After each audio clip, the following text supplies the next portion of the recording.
Este libro existió, fue leído, fue temido, y luego fue apartado en silencio, no porque fuera falso, sino porque revelaba demasiado. Hoy nos adentramos en el manuscrito que la tradición decidió esconder. Un texto que circuló entre creyentes durante siglos, hablando de ángeles, del cielo y del juicio, pero que se dejó fuera del canon y quedó relegado a los archivos más oscuros. Imagina un anciano encorvado en una biblioteca polvorienta, sus dedos temblorosos, pasando las páginas de un libro que nadie se atreve a mencionar en voz alta. ¿Qué pensás de un libro que se decide apartar por su contenido y no por su falsedad? Deja tu opinión en los comentarios.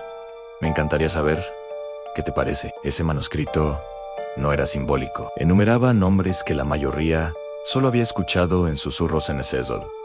El ángel caído que enseñó artes prohibidas. Samael, el acusador que desafiaba al Creador. Metatrón, guardián de un conocimiento celestial que jamás debería salir a la luz.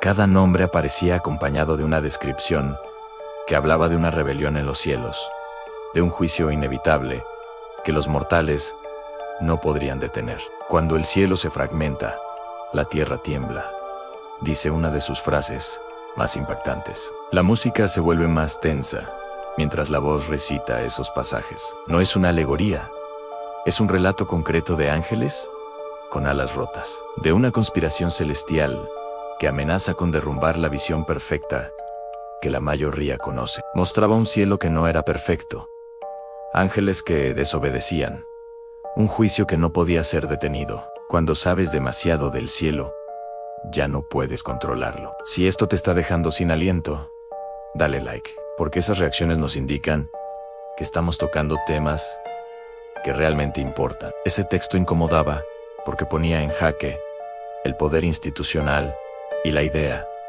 de un cielo inmaculado. Revelaba que el juicio no era una promesa de salvación, sino una certeza inevitable que también se aplicaba a los seres celestiales. La idea de que los ángeles también mienten y se rebelan es una amenaza directa a la autoridad que durante 1000 años ha moldeado nuestra comprensión del bien y del mal. Muchos creen que el fin del mundo empieza en el Apocalipsis, pero este libro muestra lo que ocurrió antes. La caída no comenzó en la tierra. Empezó arriba, entre los seres que se suponía estaban más cerca de la divinidad. Tal vez este libro no fue excluido porque mintiera, sino porque mostraba una verdad que nadie estaba preparado para leer. El silencio que sigue a esa revelación es tan ensordecedor como el propio texto. Si todo esto te incomoda, es porque aún sigue diciendo la verdad. Suscríbete.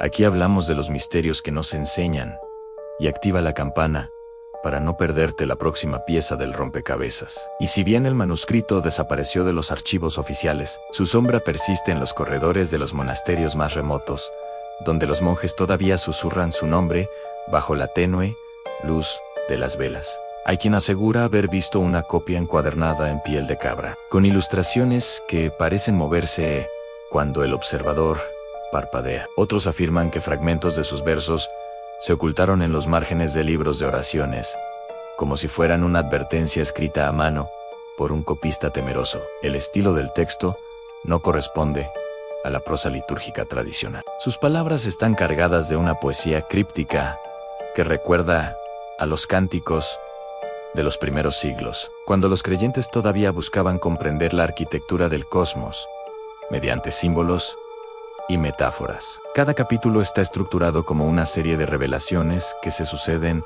una tras otra, como si el autor quisiera guiar al lector por una escalera ascendente hasta el núcleo de un secreto que, de ser conocido, alteraría por completo la percepción del juicio divino. Una de las secciones más perturbadoras describe una asamblea celestial en la que los ángeles, antes de ser enviados a la tierra, debatían sobre la naturaleza del libre albedrío. En esa discusión, un ser llamado el guardián del umbral proponía que la humanidad debía ser puesta a prueba, no solo mediante el sufrimiento, sino también mediante la revelación de su propia capacidad para crear y destruir. Esa idea tan radical para la época sugiere que el texto no solo narraba una rebelión, sino que también presentaba una visión alternativa del propósito divino.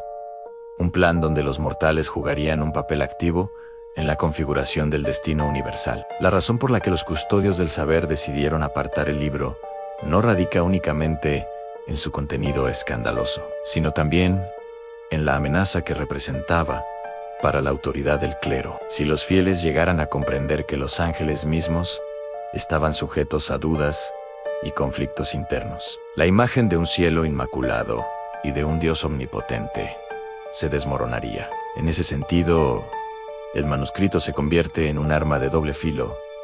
Por un lado, ofrece una perspectiva más humana y compleja del cosmos. Por el otro, desestabiliza la base sobre la cual se erigieron siglos de doctrina. Hoy los investigadores que se aventuran fuera de los límites aceptados todavía buscan pistas en los archivos de la Universidad de Bolonia, en los catálogos de la Biblioteca Vaticana y en los archivos privados de familias nobles que guardan reliquias heredadas de generaciones pasadas. Algunos han identificado referencias crípticas a un libro de los destinos en correspondencias de teólogos renacentistas, lo que sugiere que la sombra del manuscrito nunca desapareció del todo. Otros, sin embargo, piensan que el texto pudo haber sido destruido deliberadamente durante la Reforma, cuando los inquisidores quemaron cientos de obras consideradas heréticas. La pregunta que queda abierta es, ¿sí?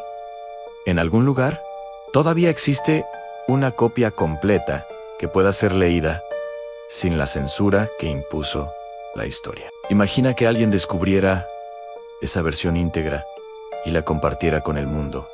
¿Qué consecuencias tendría para la fe, la ciencia y la política? ¿Podríamos asistir a una nueva era de reinterpretación espiritual, o el descubrimiento generaría una ola de rechazo y persecución? Es un escenario que ha alimentado la imaginación de escritores, cineastas y filósofos durante siglos. Mientras tanto, la propia existencia del libro nos invita a reflexionar sobre cuánto de lo que aceptamos como verdad está realmente sustentado por evidencia y cuánto es producto de una tradición que ha sido moldeada por intereses humanos. Cada vez que un manuscrito antiguo se revela, se abre una ventana a una realidad que fue silenciada, y esa ventana nos obliga a cuestionar nuestras propias creencias. En ese sentido, el misterio del libro prohibido no es solo una historia del pasado, es un espejo que refleja nuestras incertidumbres presentes. Si alguna vez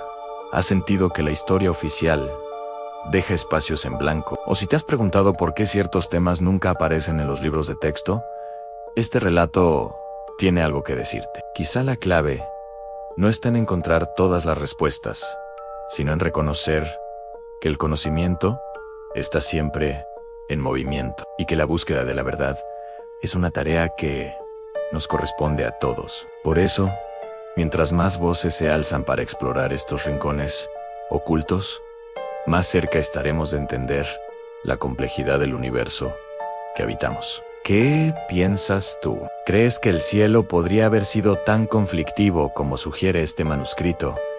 ¿O piensas que todo es una construcción simbólica, sin bases reales? Deja tus teorías en los comentarios. Me encantaría conocer tus perspectivas y debatirlas con la comunidad. Cada aporte enriquece el tejido de esta investigación colectiva, y juntos podemos acercarnos a la esencia de lo que fue escondido. En última instancia, la historia del libro prohibido nos recuerda que el poder de la palabra es capaz de mover montañas y derribar muros. Cuando la humanidad decide silenciar una voz, esa voz encuentra otras formas de resonar en susurros, en leyenda, en la curiosidad de quienes se atreven a indagar más allá de lo evidente. Así, el manuscrito sigue vivo, no como un objeto físico, sino como una idea que persiste en la mente de quienes buscan la verdad. Si este viaje a través de los recovecos del conocimiento te ha intrigado, te invito a seguir acompañándonos en esta travesía. Cada semana desenterramos piezas de un rompecabezas que la historia ha tratado de mantener incompleto. Mantente atento. Comparte este video con quienes también aman los enigmas. Y, como siempre, suscríbete para que no te pierdas la próxima pista que nos llevará un paso más cerca de descifrar los misterios que la tradición ha intentado ocultar.